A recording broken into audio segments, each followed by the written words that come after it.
Hey guys, welcome to my channel. My name is ReadingBear and I hope you are ready for some more stories. And today, we'll take a look at some new I Don't Work Here Lady content. If you enjoyed my content, please don't forget to subscribe to my channel and post some bear emojis in the comment. And now, let's dive right into the stories. The first story is titled, Karen vs. Retail Veteran. Someone in my friend group keyed me in on this lovely sub after they had a good laugh at some of my stories. Over the years I've grown to loathe people who treat retail employees like garbage, and I go out of my way to make a fool of them. So I'll share one story now. I worked for years in retail before switching careers. I went from dealing with people who asked for items based entirely on what the people in said items commercial were wearing to teaching children. And this is one story that makes me think the children are by far the smarter breed. For a while I worked as a trainer for a very popular cell phone company. I would regularly visit cellular carriers and do events for customers and train employees on relevant new features and items. So I was almost always dressed very well. The most dressed down I ever got was a polo, dress pants and dress shoes because I wanted to give a good and professional impression. However, my style of dress came with the greatest Karen bait known to man, a silver name tag. Beyond the hundreds of times I was mistaken for an employee while at the stores, this story takes place when I went grocery shopping after work one evening. That should be enough background, so on with the actual story. I had finished up later than usual and was browsing the groceries for the next couple days at a semi-supermarket whose logo is a bullseye. I had a cart with several frozen items my wife loves, some snacks for my son, some dog food for my dog and various other small things to carry me through. I was browsing some spices, debating on if I had enough of a few kinds to make chili, when I hear a faint noise behind me. I squeeze in a bit closer, trying to be sure I'm not blocking the aisle. No sense in being rude, right? A second or two go by and my spider sense begins to tingle. And then, dear reader, I hear the dreaded sound that in the retail wilds is both terrifying and amusing, depending on how far away you're standing. Excuse me? Ah, yes, the mating call of the wild Karen. I turn around to see a specimen of at least 40 years trying desperately to be mistaken for her own daughter in, what I can only assume, was a pair of yoga pants, furry boots, a shirt that was strategically unbuttoned and a huge pair of sunglasses acting as a solar panel for her, let me speak to your manager, haircut. My desperate plea for clemency in the form of her own ability to notice a mistake came immediately as I pushed my cart further away and swept my arm where I was standing. Sorry. Didn't know I was blocking you. But, alas, this story would not have made it here if that was all she needed. No, Karen did not want to graze the spice rack. She had used her cosmic powers on me without my realizing, you see. Because now I was no longer shopping for dinner. I had been granted employment. And Karen was not pleased at my performance so far, no. I need you to help me find some food item I don't want to malign by naming. I am a smartass by nature, you can tell, and my wife often jokes that I'm paid well to tell people where they can stick it and make them happy to hear it. But these skills are lost on the wild Karen.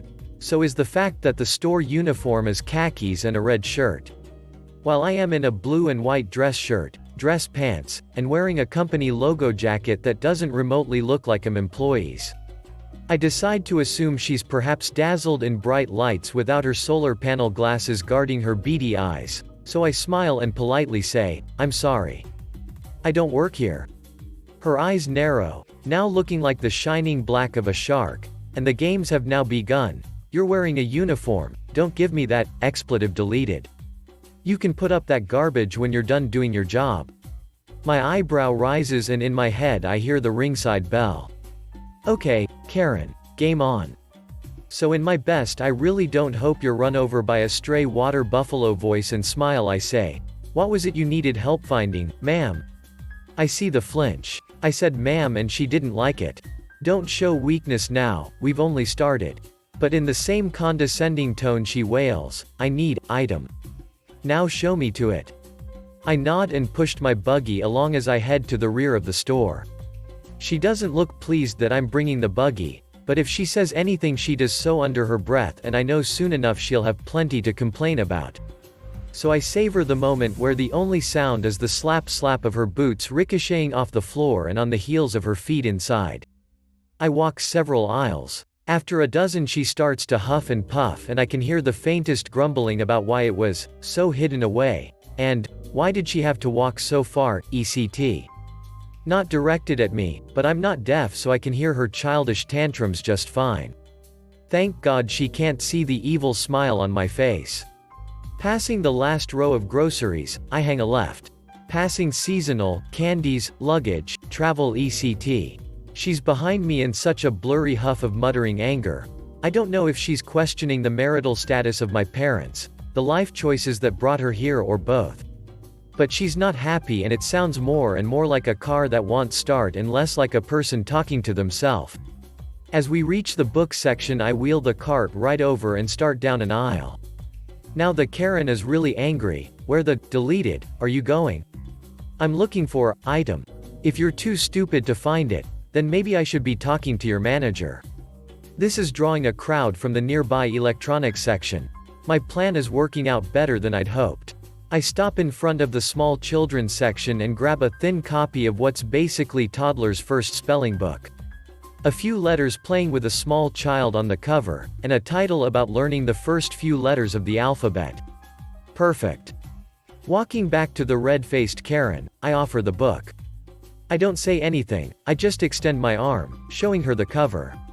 Like most people would, she takes the offered book, looks at it, looks at me, and basically growls, "What the deleted is this? Are you deleted, stupid? Where is your manager? You're absolutely awful." Her wailing has attracted at least 2 employees who seem to recognize the whiny wails of the retail native Karen. One is on a small radio, calling who I assume is the manager, while another is coming our way with that terror in their eyes that only an entitled middle-aged woman with an attitude problem can cause. With a smile I gesture to the book in her hands and say in my absolute best customer service voice, "Actually, ma'am, I thought since you can't tell the deleted difference between a customer and an employee, you must not be able to read. So I figure this book can help." Stunned silence. The poor hamster that was responsible for the complex operation of powering the Karen was working overtime. So when the employee finally makes it to us, they're unaware of what I said, only that I was smiling in a customer service kind of way. Karen was still all mouth agape at what I said when they tried a polite greeting, "Hello. Is there something I can help with tonight?" Karen was livid. She proceeded to throw the book at me, literally and figuratively, and start screaming. I dodged the book as her howls of rage wound up. "How dare you talk to me that way? I want this man's manager right now. He needs to be fired." Oh no. She still didn't get the point. Maybe I should have started with an easier book? Dr. Seuss? Maybe something on tape? She hasn't slowed down, is cussing like a rabid honey badger high on PCP, and somewhere in that string of expletives were words that vaguely made a caveman-type sense. Short phrases mostly. The employee is trying desperately to put out the fire that is Karen. Her face is so red I swear smoke is coming from that horrible dye job, and the distant employee on the walkie is obviously begging for a manager or a priest. I step back, away from any flailing pieces, and just wait politely. Taking a second to text my wife that I was held up, and to expect a good story when I got home. Her response, because she knows me, "What did you do now?" I love that woman. When the manager arrives, they must have been fresh out of priests. The woman is pulled to the side and he speaks to her, trying to calm her down. The employee standing near me looks at me and, with a bewildered look, asks, "What happened?" Not wanting to spoil the punchline, I just kind of make a face and softly said, "Didn't the haircut clue you in?" Big mistake. The employee chirps with laughter he quickly chokes off. I don't think he expected me to know the dorsal plumage of the wild Karen. But Karen has heard the sound and went from slowly lowering to a shrill string of complaining, back to seething anger. Once again she all but frothed at the mouth. After another few minutes the manager gets her to step aside and comes over to talk to me. He begins asking all sorts of questions she obviously decided to embellish. Why did you call her? Deleted I actually didn't say. Did you throw a book at her? Were you following her? Things like that. Things that could be claimed with only the loosest concept of reality. So, in a pleasant voice I explained how I was shopping and she demanded I show her where an item was and refused to accept I didn't work here. This caused the manager to frown as he looked at me. He saw how I was dressed and I think some light in his eyes actually died. Probably realizing he had to actually think worse of humanity than just 5 minutes ago, and it took another piece of his soul with it. I've been there. So I smile and nod as I see him reason out that I was basically kidnapped to find something for this woman, and all the tumblers in his mind seemed to fall into place. He must have seen this type of thing often enough to know what happened, or close enough. But I nod and say, since she can't read, and might be color blind, I got her a book on the alphabet instead. I figure if she knew how to read it would fix all her problems. She threw the book at me, cussed like a sailor, and wants you to fire me. Maybe I should have gotten something in crayon. The employee, standing nearby, is done for.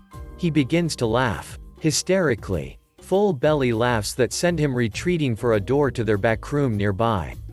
Even as he fades from sight, I can still hear the echoes of his laughter. The manager, a seasoned veteran of the retail wars it seems, manages to make his initial chuckle sound like a disapproving grumble at the retreating employee. But the way his face scrunched up, I know full well he found it at least reasonably funny. Karen is mad that the employee is laughing, having at least the sense to know she's the butt of the joke. Even if she didn't hear said joke. So score 1 for her situational awareness. So she starts over to us while the manager's poor soul begins to wither inside him. She's in full complain mode. Corporate this. I know, X person, that. It all sounds like the teacher from Peanuts if you've been in actual retail before. Turning with an admirably straight face, the manager holds up a hand and silences her through his weird Karen charming powers. Ma'am, again her eye twitches. I'm going to have to ask that you stop harassing other shoppers and keep the volume down. A vein in her forehead begins to leap from the skin and do a little dance as she winds herself up for another tirade. He was the one harassing me. She almost reaches around him, jabbing her 2.99 press-ons at me like the predatory talons she wishes they were.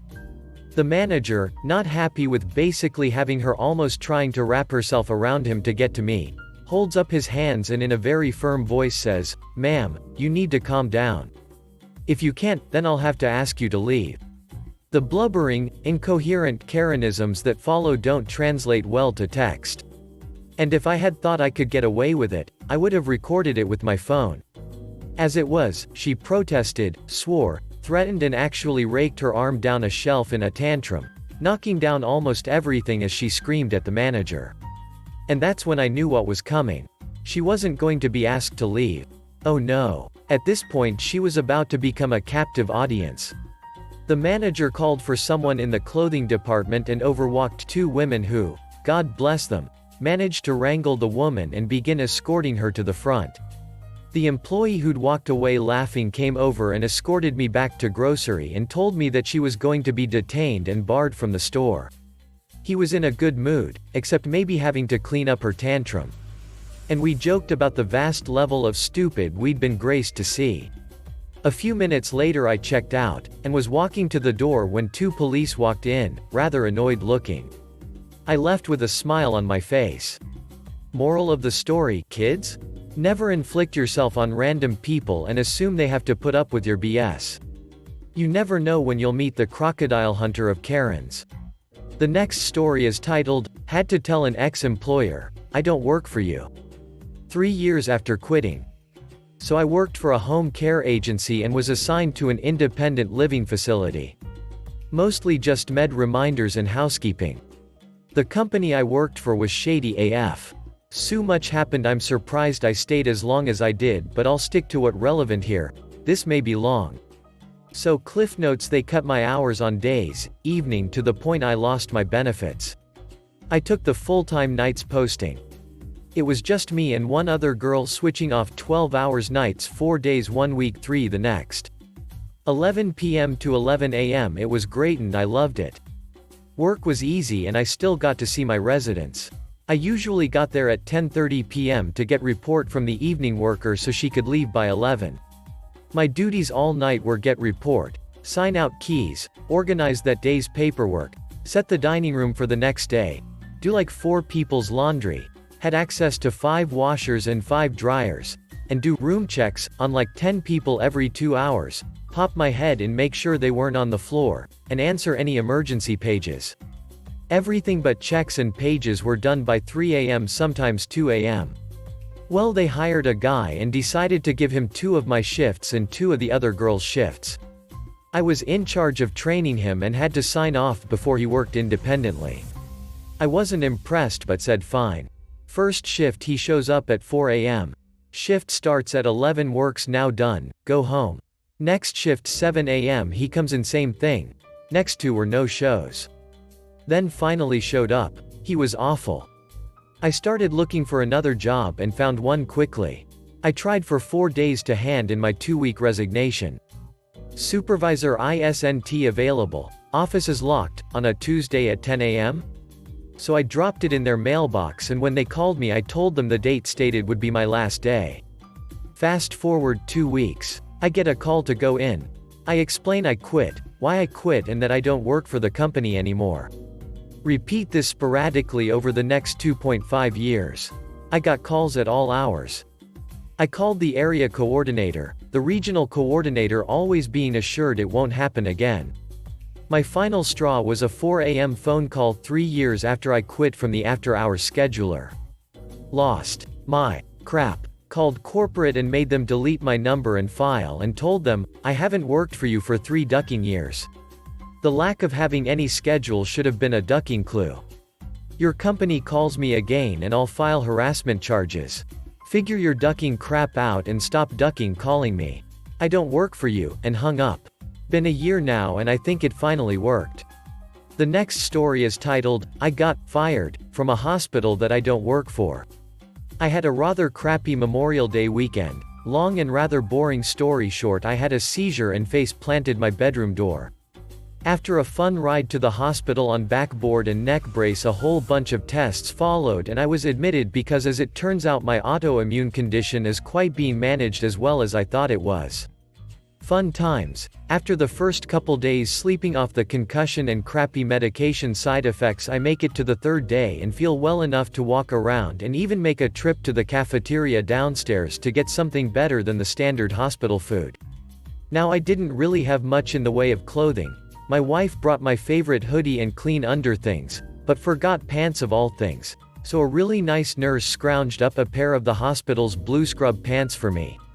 So, I was happily free of the IV cart for the next few hours and decided to get some chocolate milk and maybe a tasty snack to treat myself and lift my spirits a bit.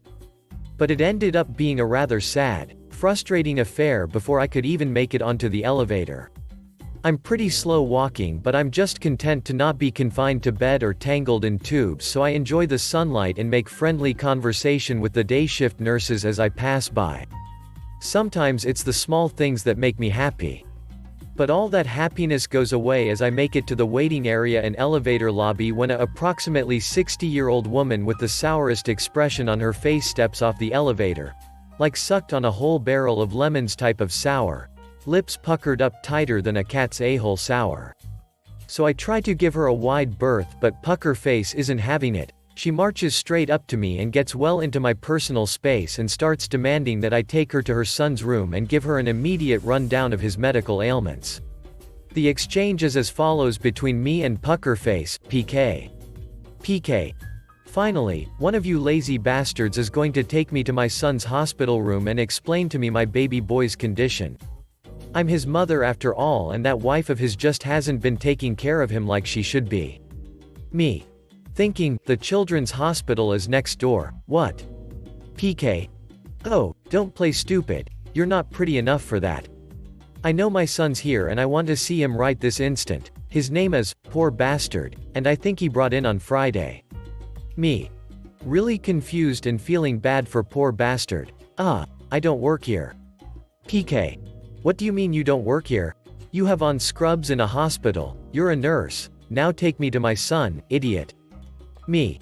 Starting to get irritated and sassy. Dude, I'm not a nurse. Not everyone who wears scrubs is a nurse. I just didn't feel like going due to the cafeteria in a gown with my ass flapping in the wind. PK. Waves hands as if that's magically going to make me not being a nurse change in any way. You're just using that as an excuse to not get in trouble for sucking at your job and being a little a-hole. Me. Holds up wrist, including the lovely bright red allergy band. Yeah, no. I'm not a nurse, I'm a patient and I really don't have to be explaining this to you. Go find someone else who can help you, but you should probably not be such an idiot about it. PK. Inching so close I put my hands up to push her back out of the 4 remaining inches of personal space. I will act however I want, and you better believe I'm going to get your lying ass fired. I want to speak to your supervisor. Such unprofessional behavior and talking back to a patient's family. Your bedside manner is atrocious. Me. Pointing to the growing crowd. The head nurse is that way, and for the last time I don't ducking work here. I'm a damn patient just like poor bastard, and being a dick to people, especially nurses, is a good way to get thrown out on your ass by security. So, you might want to tone it down. By this time a couple nurses come over. All of them have clear name badges and credentials on display as well as these little communication devices that are like Star Trek communicators but look and perform a lot less cool. The head nurse, who was so sweet just like all the ones I had during my stay, had taken on the scary resting idiot face that would make me think twice didn't even scare crazy pucker face. She barges right up to the nurse and demands to be taken to her son, spouting off his name and date of birth to basically everyone on the floor and then demands that I be fired. PK. Oh, and fire that idiot, she's completely incompetent and rude. Head nurse, HN, deadpans with a chill game. I'm rather envious of, she doesn't work here and I'm going to have to ask you to refrain from yelling and harassing people. This is a hospital and people are trying to heal and rest. PK. I understand, but this woman isn't letting me see my son and he needs his mommy right now. She needs to be dealt with for being such a terrible, irresponsible nurse. Me. But I'm not a nurse. HN. Again, Calypso is not employed by large Texas hospital in a major metropolitan area. After going back and forth for several minutes, Puckerface can't seem to wrap her brain around the fact that I don't actually work at the hospital. She's basically a broken record calling for me to get fired like she's forgotten why she's here in the first place. Head nurse is calm and has explained it as many different ways as she possibly can and is starting to rub her temples with must be a nasty headache. Finally, after a couple seconds of quiet, she turns to me. HN. Hey, Calypso, you're fired, okay? Me. Okay? HN. Holding an elevator for me. Go on now, get on your way. I get on the elevator and head downstairs, incredibly grateful to be away from that monstrous woman and go to collect my well-deserved prize and text my wife about the whole thing. She'll find it hilarious. But the story doesn't end there, as it turns out when they look up information for her son, who turns out to be 2 rooms down from Min. He specifically said his mother is on the list of people who absolutely under no circumstances could be allowed to visit. So, I watched her get dragged kicking, screaming, and biting through the hospital's main lobby when I was returning from the cafeteria. The chocolate milk and cookies were twice as tasty after that. Poor bastard turned up that evening to apologize for his mother since news of the crazy lady spread across the floor like wildfire. He and his family were really cool. Looks like we're going to be physical therapy buddies now and we can swap bat crap crazy mom stories together. Also, shout out to all the nurse out there. You are all the real MVPs for all the care you do and for putting up with people's crazy antics. If you enjoyed the video, please subscribe to the channel and post some bear emojis in the comments.